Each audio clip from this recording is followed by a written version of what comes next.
Hello friends, welcome to the new video. आज हमारे इस वीडियो में हम chapter number 3 pair of linear equations का एक्सरसाइज 3.1 स्टार्ट करने वाले हैं। ठीक है। सो अभी प्रीवियस वीडियो में जिन भी स्टूडेंट्स ने इंट्रोडक्शन पार्ट नहीं देखा है चैप्टर नंबर 3 का, पहले वो देख ले, क्योंकि वो मोस्ट इंपॉर्टेंट है। किसी भी चैप्टर को शुरू करने से पहले उसका इंट्रोडक्शन पता होना चाहिए, तब वो ये वाली वीडियो देख लें। ठीक है। सो चलिए स्टार्ट करते हैं क्वेश्चन नंबर 1 से। From the pair of linear equations in the following problems and find their solutions graphically। क्या बोला है आपको? लीनियर इक्वेशंस फॉर्म करनी है और साथ में आपको उनके सॉल्यूशन ग्राफिकली फाइंड आउट करने हैं। ठीक है। अभी हमने 3 मेथड्स पढ़े थे, उसमें से हमें ग्राफिकल मेथड को यूज करना है। Okay. So first part is 10 students of class 10th took part in a mathematics quiz. If the number of girls is 4 more than the number of boys, find the number of boys and girls who took part in the quiz. 10 students थे class 10th के जिन्होंने maths quiz में participate किया। ठीक है। उसमें से आपको बोला कि गर्ल्स का जो नंबर है वो 4 मोर है बॉयज से, गर्ल्स 4 ज्यादा है बॉयज से। तो हमें सबसे पहले क्या करना पड़ेगा? 2 लीनियर इक्वेशंस फॉर्म करनी पड़ेंगी। ठीक है। सो जब भी ऐसी कोई वर्ड प्रॉब्लम आपके पास आए, सबसे पहले हम एज्यूम करना स्टार्ट कर देते हैं। क्या एज्यूम करेंगे? Let the number of girls is x and let the number of boys is y. Now according to the question, total number of students are 10. That means our first equation will be x plus y is equals to 10. This is our first equation. Second is if the number of girls is 4 more than the number of boys. अब girls हमने assume की थी x और y assume करे था 4। आपको बोला है गर्ल्स 4 ज्यादा है बॉयज से। तो अब आप मुझे बताइए कि आप 4 कहां पर प्लस करेंगे, x के साथ या y के साथ? बताइए। सो गर्ल्स की वैल्यू जो है वो बॉयज से 4 ज्यादा है, तो हम बॉयज के साथ +4 करेंगे, तभी ये किसके इक्वल आ जाएंगे? गर्ल्स के। Right. So this is your equation number 2। यहां से हम क्या करते हैं? y की वैल्यू को साइड चेंज करके लेफ्ट हैंड साइड में ले जाते हैं। सो ये बन जाएगा x minus y is equals to 4। Now this will be your second equation. ठीक है। अब लीनियर इक्वेशन का सॉल्यूशन फाइंड आउट करने के लिए ग्राफिकली मैंने आपको बताया था क्या करना पड़ेगा। हमें x और y की वैल्यूज फाइंड आउट करनी पड़ेंगी। और x और y की वैल्यूज कैसे मिलेंगी? जब हम एक टेबल प्लॉट करेंगे। ठीक है। मिनिमम हमें 2 वैल्यूज चाहिए ही होती हैं ग्राफ को बनाने के लिए। राइट। सो चलिए स्टार्ट करते हैं। सबसे पहले हम हमारी फर्स्ट इक्वेशन ले लेते हैं, x plus y is equals to 10। अब यहां पर हम x की ऐसी वैल्यूज लिखेंगे जिससे y की वैल्यू एक इंटीजर आती जाए, चाहे पॉजिटिव हो चाहे नेगेटिव हो, उससे कोई फर्क नहीं पड़ता। ठीक है। बट फ्रैक्शन में ना हो, क्योंकि समटाइम्स स्टूडेंट्स को फ्रैक्शन रिप्रेजेंट करने में ग्राफ पेपर पर प्रॉब्लम होती है। हो तो जाता है लेकिन उसमें कुछ प्रॉब्लम हो जाती है। चलिए। सो अब हम क्या करते हैं? Let us put x is equals to 3। अगर मैं x इक्वल्स टू 3 पुट करूं तो y की वैल्यू क्या बन जाएगी? 3 plus y is equals to 10। So y is equals to 10 minus 3, that is 7। So y की वैल्यू क्या बनेगी? 7। अभी मुझे एक और वैल्यू चाहिए। अब चलिए ऐसा करते हैं, हम y की वैल्यू पुट कर लेते हैं। Put y is equals to 5। y की वैल्यू 5 पुट करेंगे तब इक्वेशन क्या बनेगी? x plus 5 is equals to 10 या x is equals to 5। y5 put करने पर x भी क्या मिल रहा है? 5 भी मिल रहा है। ठीक है। सो ये तो हमारे 2 पेयर्स हो गए फर्स्ट इक्वेशन के लिए।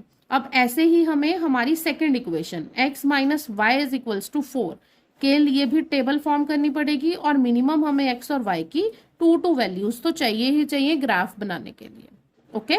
सो चलिए अब अगेन हम यहाँ पर क्या करते हैं? लेट अस पुट, आप x की कोई भी वैल्यू पुट कर सकते हैं। Let me put x is equals to 1। अब अगर मैं x इक्वल्स टू 1 पुट कर रही हूँ तो y की वैल्यू क्या बन जाएगी? 1 minus y is equals to 4, या minus y is equals to 4 minus 1, minus y is equals to 3, या y is equals to minus 3। x1 put करने पर y कितना बना? -3। नेगेटिव इंटीजर आ जाए उससे भी कोई प्रॉब्लम नहीं है, तब भी आंसर आपका सेम ही आने वाला है। ठीक है। अब हम क्या करते हैं? y की वैल्यू पुट कर लेते हैं कुछ। Suppose y is equals to 2 put कर दीजिए यहाँ पर, तब क्या बन जाएगा? x minus 2 is equals to 4, या x is equals to 4 plus 2, x is equals to 6। जब आप y is equals to 2 put कर रहे हैं, सो x की वैल्यू क्या आ रही है? 6। ठीक है। ये हो गए आपके 2 values of x and y। ठीक है। अब हम इसे हमारे ग्राफ पेपर पर रिप्रेजेंट करेंगे। ओके। चलिए स्टूडेंट्स, अब ग्राफ पेपर पर हम हमारी एक्स और वाई की वैल्यूज को प्लॉट कर लेते हैं। ठीक है, सो सबसे पहले आपको ये 2 लाइंस ड्रॉ करनी है, that is your X axis and that will be your Y axis. Center point आपका क्या होता है, ओरिजिन, दैट इज 0 0। ओके, अब हम देखते हैं हमें ग्रुपिंग कैसे कैसे करनी है। सो अब जो आपकी वैल्यूज हैं, x is equals to 3, y is equals to 7, 5 5 1 minus 3 6 and 2। तो आप यहाँ पर देखिए y की जो मैक्सिमम वैल्यू है 7 और x की मैक्सिमम वैल्यू है 6। दैट मीन्स हम easily 1 big box is equals to 1 ले सकते हैं, है ना। सो हम यहाँ पर ले लेते हैं 1 1 की स्केलिंग, 1 2 3 4 5 6 7 8 9 एंड सो ऑन। ऐसे ही नेगेटिव साइड पे ले लीजिए -1 -2 -3। ऐसे ही नीचे ले लीजिए -1 -2 -3। और y एक्सिस पर 1 2 3 4 5 6 7 8 and so on. Right everybody. So चलिए अब हम हमारे वैल्यूज पुट करना स्टार्ट करते हैं। पहले फर्स्ट इक्वेशन का ग्राफ पुट करेंगे, x plus y is equals to 10। यहाँ पर x की वैल्यू क्या है, पहले 3। So x is equals to 3 देख लीजिए, this is right, and y is equals to 7। अब y इज इक्वल्स टू 7 कहाँ पर होगा, इसी लाइन में ऊपर जाएंगे तो this one, this point is your x is equals to 3 and y is equals to 7। यहाँ पर आप एक छोटा सा सर्कल भी ड्रॉ कर सकते हैं। ओके, ऐसे ही अब x is equals to 5 and y is equals to 5 है next value, x is equals to 5 and यहीं पर ही आपका this one y is equals to 5। यहाँ पर भी आप एक सर्कल ड्रॉ कर लीजिए। अब आपको क्या करना है, बिल्कुल ध्यान से इन दोनों लाइंस को ज्वाइन करती हुई एक लाइन ड्रॉ करनी है। ठीक है, बिल्कुल ज्वाइन करती हुई ही ड्रॉ करनी है, तभी आपका आंसर करेक्ट आएगा। This is your main work.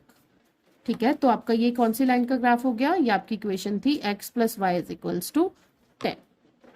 अब ऐसे ही अब हमें दूसरी इक्वेशन का ग्राफ प्लॉट करना है, x minus y is equals to 4। यहाँ पर x की वैल्यू क्या है, पहले 1, x is equals to 1 and y is equals to -3। y equals to -3 आ गया नीचे, ये हो गया x इज इक्वल्स टू 1। ये पॉइंट हुआ आपका 1, -3। ठीक है, ऐसे ही x is equals to 6 and y is equals to 2। x is equals to 6 and y is equals to 2 हुआ आपका ये वाला पॉइंट। ठीक है, सो अब आप इन दोनों पॉइंट्स को ज्वाइन करती हुई लाइन ड्रॉ कर दीजिए, बिल्कुल ध्यान से।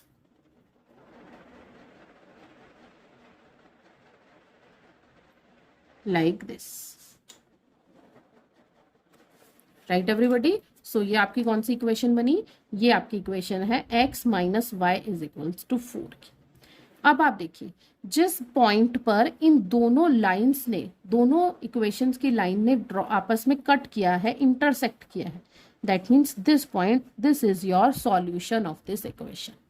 ठीक है, और इसके कोऑर्डिनेट्स देख लीजिए क्या है, x एक्सिस पर 7 और y एक्सिस पर 3। तो इसके कोऑर्डिनेट्स हो गए 7, 3। Right everybody. सो आपके क्वेश्चन के अकॉर्डिंग x की वैल्यू आपकी कितनी आ गई, 7, और y की वैल्यू आ गई आपकी 3। ठीक है, दैट मीन्स यहीं पर ही मैं लिख देती हूँ, इसको आपको लास्ट आंसर लाइन में लिखना है, x is equals to 7 and y is equals to 3। That means जो गर्ल्स का नंबर है वो बॉयज के नंबर से 4 ज्यादा है, तो देख लीजिए आप, boys is 3, 3 plus 4 7, 7 is the answer for girls. इसकी आपको लास्ट आंसर लाइन बनाकर ही लिखना है। Right everyone, I hope this question is clear to all. और अगर कहीं पर भी कोई डाउट है, आप मुझे कमेंट सेक्शन में बिल्कुल लिख सकते हैं। और अगर आपको मेरा पढ़ाया हुआ पसंद आ रहा है, समझ में आ रहा है, so do like, share and subscribe my channel competition tools. मिलते हैं जल्दी एक न्यू वीडियो के साथ। Bye everyone.